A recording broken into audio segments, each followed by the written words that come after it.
Hello everyone, welcome back to my channel. तो जो आज हम टॉपिक करने वाले हैं वो है प्याजे।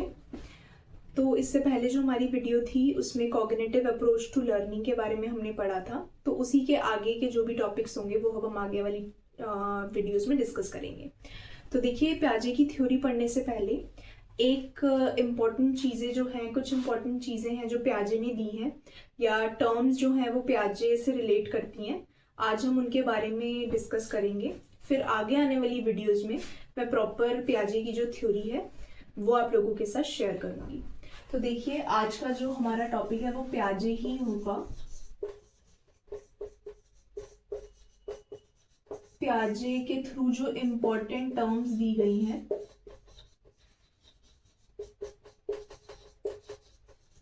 आज हम वही डिस्कस करेंगे। महत्वपूर्ण बिंदु है,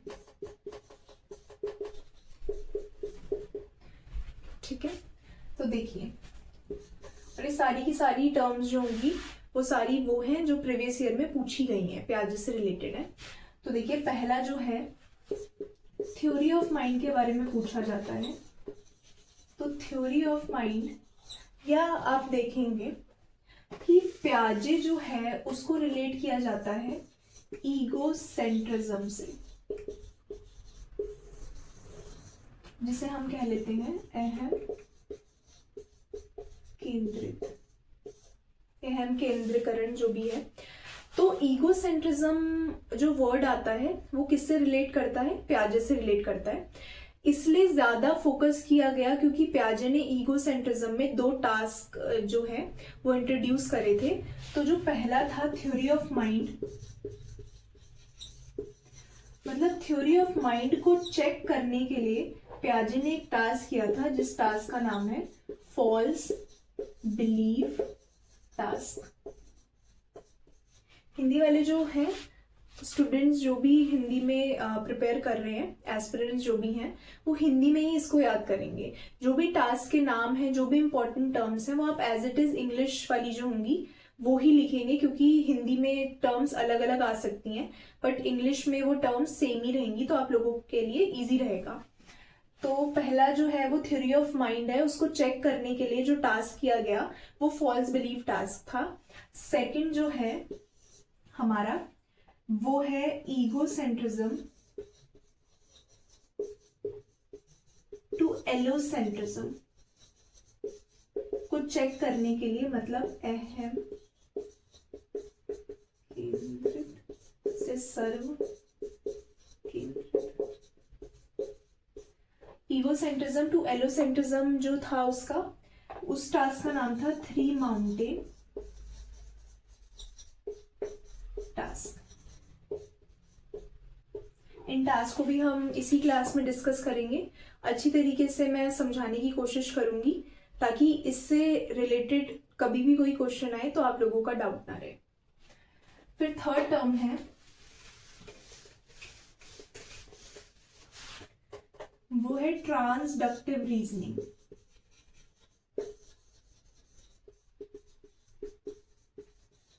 ट्रांसडक्टिव रीजनिंग को संक्रामी तर्क कहते हैं। फिर जो फोर्थ टर्म है वो है हमारी डेफर्ड इमिटेशन। डेफर्ड इमिटेशन को हम कहते हैं विलंबित अनुकरण। फिर जो फिफ्थ टर्म है इंपॉर्टेंट, वो है जेनेटिक एपिस्टोमोलॉजी। इसे कहते हैं आनुवांशिक ज्ञान मीमांसा। ठीक है। फिर देखिए, नेक्स्ट इंपॉर्टेंट जो टर्म है प्याजे की वो है हॉरिजॉन्टल डिक्लेज, जिसे कहते हैं क्षैतिज डिक्लेज। ठीक है। फिर देखिए 7th जो इम्पोर्टेंट है वो है प्रेपोजिशन। इसमें क्या किया गया था कि क्रियॉन्स का बॉक्स था, उसमें से क्रियॉन्स हटा के क्या रखा गया, क्रियॉन्स के बॉक्स में कैंडल्स को रख दिया गया। ठीक है, इस क्रियॉन के बॉक्स के अंदर कैंडल थी और इस एज ग्रुप के बच्चों को बुलाया गया एक एक करके, और यहाँ पे मेन था जो इस पूरे एक्सपेरिमेंट को करवा रहा था बच्चे से। तो लेट सपोज 4 ईयर का जो बच्चा है उसको बुलाया गया और पूछा गया कि बताओ इस क्रियॉन के बॉक्स के अंदर क्या होगा। तो उसने आंसर दिया भाई क्रियॉन के बॉक्स के अंदर तो क्रियॉन्स होंगे, तो क्रियॉन है इसके अंदर। बट जो यहाँ पर गाइड कर रहा था, हर एक डायरेक्शन को देख रहा था, उसने बोला नहीं इसके अंदर क्रियॉन्स नहीं है। उसने निकाल के दिखाया कि इसके अंदर क्या है, कैंडल्स है। फिर क्या किया गया, उसी सेम बच्चे के सामने एक टॉय रख के पूछा गया कि बताओ ये जो टॉय होगा वो क्या बोलेगा कि इस क्रियॉन के डब्बे के अंदर क्या है। तो इसने बोला, जो 4 ईयर का बच्चा था उसने बोला ये टॉय बोलेगा इसके अंदर कैंडल है। तो इसका मतलब क्या हुआ, सेम ये 5 ईयर के बच्चे को बुला के 6 ईयर के बच्चे को बुला के सेम किया गया। सेम ने सारे के सारे जो एज ग्रुप के बच्चे थे उन्होंने यही आंसर दिया। पहले बोला उन्होंने कि इसके अंदर क्रियॉन होगा, पर जब उनको ये चीज पता चल गई कि इसके अंदर क्रियॉन नहीं है, इसके अंदर कैंडल है, तो उन्होंने बोला कि जो अब टॉय है सामने वाला वो भी यही बोलेगा कि इसके अंदर क्या है, कैंडल है। तो बेसिकली ये पूरा टास्क क्या रिप्रेजेंट कर रहा था कि जो बच्चा सोच रहा है उसको लग रहा है कि सामने वाला भी सेम उसी चीज को सोचेगा। ठीक है, जैसे इसको पता चल गया कि कैंडल है इसके अंदर, तो इसने सोचा कि भाई ये भी यही सोचेगा, इसको भी ये बात पता है कि इसके अंदर क्या है, कैंडल है। तो इसलिए ये पूरा टास्क था वो किसको रिप्रेजेंट कर रहा था, ईगोसेंट्रिज्म को। ये टास्क था प्याजे का कि भाई बच्चा जिस हिसाब से, जो बच्चा सोच रहा है वो यही सोचेगा कि सामने वाला भी सेम उसी माइंडसेट से उस चीज को सोच रहा होगा, या जो उस बच्चे को पता है उसको ये लगेगा कि सामने वाले को भी उतनी बात पता है। तो ईगोसेंट्रिज्म में क्या था कि बच्चे का ये माइंडसेट होता है कि जो वो सोचता है सामने वाला भी वो ही सेम बात को सोच रहा होगा। तो ये वाला जो था फॉल्स बिलीफ टास्क था, उसमें ये पूरा टास्क करवाया गया और फिर लास्ट में क्या कंक्लूजन निकल के आया कि भाई ये जो इस एज के बच्चे होते हैं प्री ऑपरेशनल वाले, उनके अंदर क्या होता है, ईगोसेंट्रिज्म होता है। ठीक है, तो आई होप आपको ये वाला जो टास्क है वो समझ में आया होगा। बेसिकली ये टास्क उसने क्या चीज चेक करने के लिए किए थे कि जो इस एज के बच्चे हैं उनका क्या माइंडसेट होगा। थ्योरी ऑफ माइंड का क्या मतलब है कि वो उनका दिमागी जो स्टेज है वो क्या अलाउ कर रहा है। मतलब ईगोसेंट्रिज्म में है तो चीजें कैसी होंगी कि सामने वाला भी सेम उसी पॉइंट ऑफ व्यू से चीजों को सोचेगा, समझेगा। ठीक है, तो ये था आपका थ्योरी ऑफ माइंड को चेक करने के लिए फॉल्स बिलीफ टास्क जो था वो करवाया गया। आई होप आपको ये टास्क समझ में आया होगा।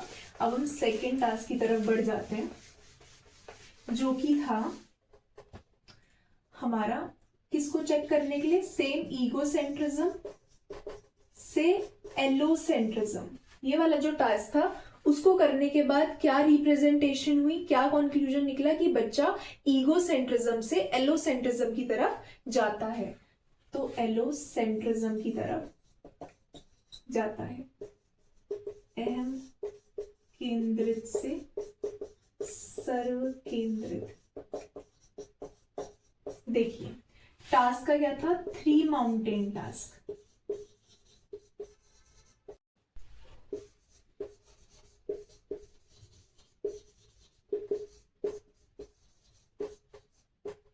देखिए जो 3 माउंटेन टास्क था हमारा, उसमें क्या क्या था टास्क बेस। इससे पहले आपको ये पता होनी चाहिए कि ये जो टास्क था वो किन एज ग्रुप के बच्चों के साथ किया गया था।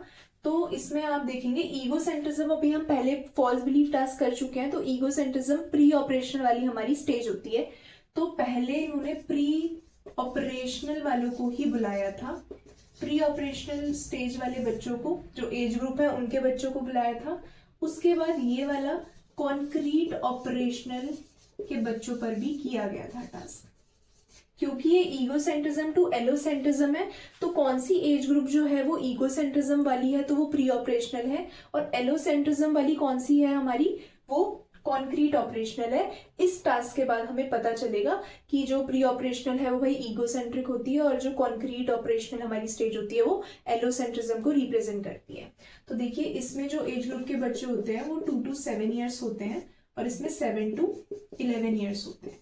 तो इन एज ग्रुप के बच्चों पर ये जो 3 माउंटेन टास्क था वो किया गया। अब देखेंगे हम कि 3 माउंटेन टास्क कौन सा, मतलब क्या है, इसमें क्या किया गया। तो 3 माउंटेन टास्क है, तो 3 माउंटेन्स ही एक मॉडल था जो बच्चे के सामने प्रेजेंट किया गया, जिसमें क्या थे, 3 माउंटेन थे। पहला जो माउंटेन था उसमें स्नो थी, सेकेंड जो माउंटेन था उसमें ऐसे साइन था, और जो थर्ड माउंटेन था वो ऐसे घर बना हुआ था उस माउंटेन के ऊपर। लेट्स सपोज इस माउंटेन का जो कलर है वो ब्राउन है, ये वाला जो है वो ग्रीन है और ये वाला जो है वो ग्रे है। ठीक है, माउंटेन्स का जो फिगर बनाई गई, मॉडल बनाया गया, उसमें माउंटेन में ये वाला जो पार्ट था वो कलर्ड पार्ट था और ऊपर ये सारे जो ऑब्जेक्ट्स थे वो रखे गए थे। नीचे देखिए फ्लैश कार्ड रखा गया बच्चे के सामने और यहाँ पे बच्चे को बिठाया गया। ठीक है, फ्लैश कार्ड में यही माउंटेन्स थे, ऐसे लेट्स सपोज ब्राउन पहले था, फिर ग्रीन या ग्रे, फिर ऐसे ग्रीन, पहले ग्रीन फिर ब्राउन फिर grey brown green. Let's suppose ये माउंटेन्स को कर दिया मैंने इधर उधर, ये ग्रीन है, ये ग्रे है और ये ब्राउन है। ठीक है, ये वाला जो है वो ग्रे है, फिर ब्राउन, फिर आप यहाँ पे ले लीजिए ग्रीन, फिर यहाँ पे आप ले लीजिए ब्राउन, ग्रीन, ग्रे।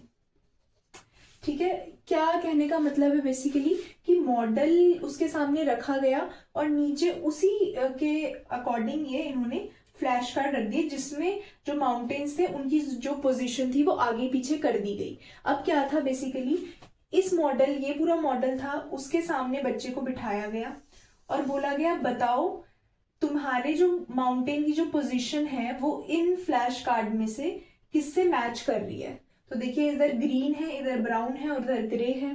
तो बच्चे ने बोला ग्रीन है, ग्रे है, ब्राउन है, तो यही वाला जो है वो मेरा फ्लैश कार्ड इनसे मैच कर रहा है। मॉडल में जिस हिसाब से ये जो माउंटेन ऐसे लगा रखे हैं, मेरे फ्लैश कार्ड में भी सेम ग्रीन पहले है, फिर ग्रे है, फिर ब्राउन है, ये वाला मैच कर रहा है। तो भाई उसने ये वाला पिक कर दिया। अब क्या किया गया, एक टॉय को यहाँ इस साइड पे बिठाया गया और बच्चे से पूछा गया कि बताओ ये वाला जो बच्चा है उसके हिसाब से कौन सा जो माउंटेन है वो पहले दिख रहा होगा उसको, कौन सा बाद में दिख रहा होगा। तो उसने बिना सोचे समझे बोल दिया उसको भी कौन सा वाला दिख रहा होगा, यही वाला दिख रहा है जो उसको दिख रहा है। तो ये ईगोसेंट्रिज्म की स्टेज हो गई। सेम ये 2 to 7 ईयर्स तक की थी, तो 7 ईयर्स तक के बच्चों को बुलाया गया और जो 7 ईयर्स तक के बच्चे थे उन सब ने ये बात बोली कि पहले ग्रीन दिख रहा है, ग्रे दिख रहा है और ब्राउन दिख रहा है। और जो बच्चा यहाँ पे बैठा होगा उसको भी कैसे दिख रहा होगा, पहले ग्रीन दिख रहा होगा, ग्रे और इस साइड ब्राउन दिख रहा होगा। तो ये चीज क्या रिप्रेजेंट कर रही है, ईगोसेंट्रिज्म को, कि बच्चा जो सोच रहा है सामने वाला भी वो यही सोच रहा है कि सामने वाला भी सेम उसी बात को सोच रहा होगा, सेम वो बात उसको पता है जो उसको पता है। तो ईगोसेंट्रिज्म ये चीज हो गई, ये हमने पहले वाले टास्क में भी समझा। तो ये चीज रिप्रेजेंट करी ईगोसेंट्रिज्म को। अब कौन से एज ग्रुप के बच्चे को बुलाया गया, 8 साल के बच्चे को बुलाया गया और उसको यहाँ बिठाया गया जगह पे और उससे पूछा गया कि बताओ तुम्हें कैसे दिख रहा है मॉडल की जो है माउंटेन की जो पोजीशन है। तो उसने इसको सेलेक्ट कर दिया।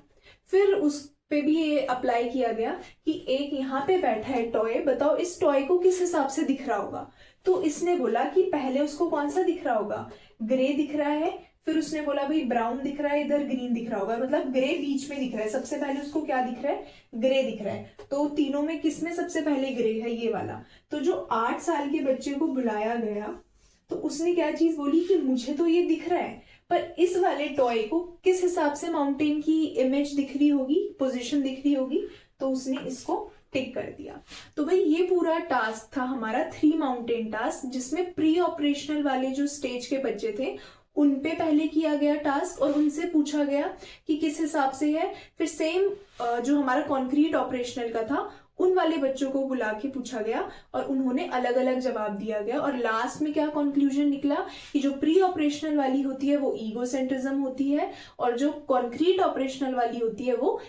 तो ये वाला जो 3 माउंटेन टास्क था उसमें क्या कंक्लूजन निकल के आया कि जो प्री ऑपरेशनल वाली स्टेज होती है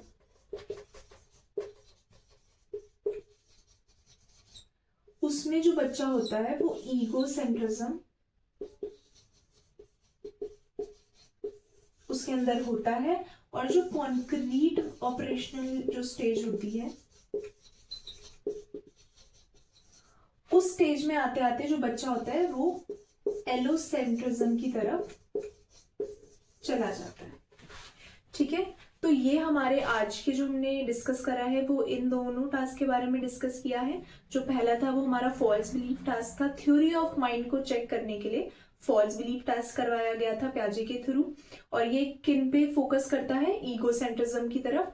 और जो सेकंड टास्क प्याजे से रिलेटेड है वो 3 माउंटेन टास्क है, और वो किसको रिप्रेजेंट करता है कि किस तरीके से जो बच्चा है वो ईगोसेंट्रिज्म से एलोसेंट्रिज्म की तरफ जाता है, और कौन सी जो एज है वो हमारी ईगोसेंट्रिज्म की होती है, और कौन सी जो स्टेज है वो हमारी एलोसेंट्रिज्म की तरफ होती है। तो इनके बारे में ज्यादा ब्रीफली बताया गया, और इन स्टेजेस में हम आगे आने वाली स्टेजेस में इनके बारे में पढ़ेंगे।